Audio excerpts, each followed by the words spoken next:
Hey Right Riders, Keith Wheeler here, and today we're going to talk about having your plans get derailed and what to do.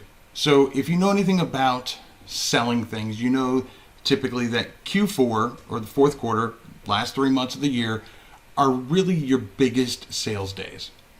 And if you've been watching the channel for any length of time, you know that I was geared up and planned on having this Q4 be my biggest Q4 ever. I have a lot of projects in the works. I've got probably about 5 different video collabs planned. I've got a couple books that I'm in the middle of doing. Obviously videos I'm recording. And I actually have 4 projects, secret projects that I'm working on, including an upcoming course. And so I was on track to have all of that come out within Q4 or just before Q4 to really make for a great Q4, probably my best ever. And then about 4 weeks ago, my laptop decided it was going to stop working. And while I do keep a lot of my projects on the cloud, through like Google Drives and things like that, and I also have a portable hard drive, there were some things on my computer that I hadn't backed up anywhere. And so that kind of derailed me a little bit. Videos that I'd already recorded but hadn't finished editing, the editing portions were still on that laptop, and I had no way to get to it. A little bit of a pain, but nothing I can't handle. Again, nothing that was going to completely derail me. Then about 3 weeks ago, I got a call from my mother that literally changed everything. My father, who's like Superman to me, suffered his second heart attack. What that meant was everything got put on hold. My wife and I packed up, drove down to Florida, about a 1,000-mile trip, and we were there for a good couple weeks. He ended up having open heart surgery, so we were there to help him get back on his feet, help my mother, and again, everything stopped. And it changed everybody's life within my family. I took time off of my regular 60-plus hour a week job. All my collabs I had to reach out to and tell them, everything's going on hold. My projects, my course, everything stopped. Because family's more important. But it also affected my family here at the house.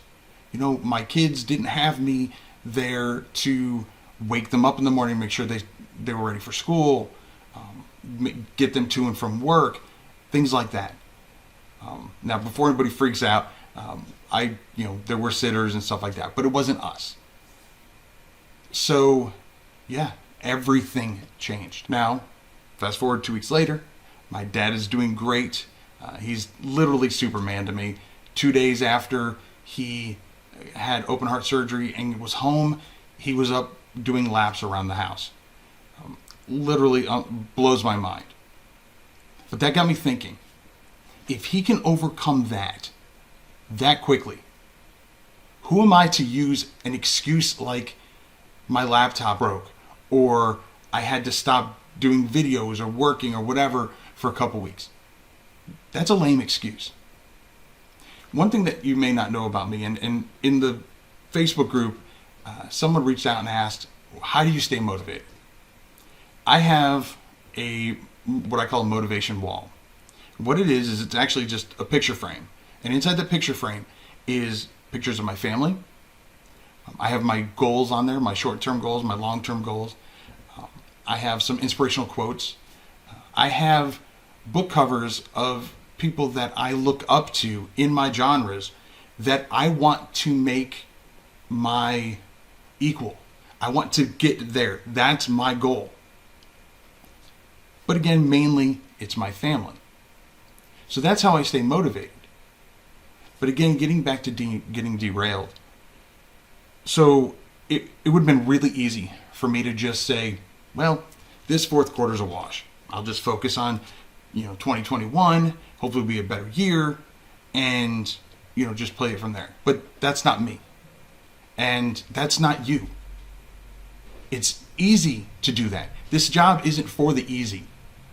This isn't a get-rich-quick scheme. This is a marathon, not a sprint. So for you or me to just get some hiccups along the road and just let that be our excuse to give up on ourselves or to even ease up on ourselves, it's just not fair. It's not fair to ourselves. I think back to high school, you've got a graduation day. Whether you're a freshman or you're a senior, that graduation day, that's not going to change. You might get sick. You might have, vacations or whatever come and go. But at the end of the day, you need to get your work done. You need to get your grades up and your credits in or whatever you need to do so you can walk on graduation day. So on that wall, I've got my goals, and I have my goals for Q4. Q4 is not going to change. Q4 is here. The only thing that can change is the amount of work I put into it to make sure that I still reach the goals or exceed them. Does that mean I have to put in more hours? Yeah. But that goal is worth it. Those people are worth it. So if you take anything from this video, don't look at it as negatives. Don't look at it as me venting no. I'm trying to inspire. My father inspires me every day to move on, to move harder. And if he can do it, I know I can do it. And I know you can do it. So go on, and whatever stumbling block you may be running into, whether it's not enough hours in the day, you've got screaming kids or whatever, I get it. But if that means you got to lock yourself in the bathroom for 5 minutes to write one more chapter, write it on your phone, dictate it on your phone, whatever you need to do to get it done. Because at the end of that project, you're going to be done earlier, which means you're going to be getting benefits sooner. Now, normally this is where I'd be pointing to other videos for you to watch, and I'll probably have one up here that YouTube has lined up for you. But what I really wanted you to do, it's been probably about a month since I've put out a video. I just wanted to thank each and every one of you for your kind words, your understanding for the 30 days or however long it's been since my last video. This is the first video of what plans on being many, many, many more to come. So I hope each and every one of you have an amazing Q4 and even beyond Q4. Just keep going, and don't forget that your motivation, whatever that may be, is enough if you just keep with it. Again, I'm Keith Wheeler, and remember to write right.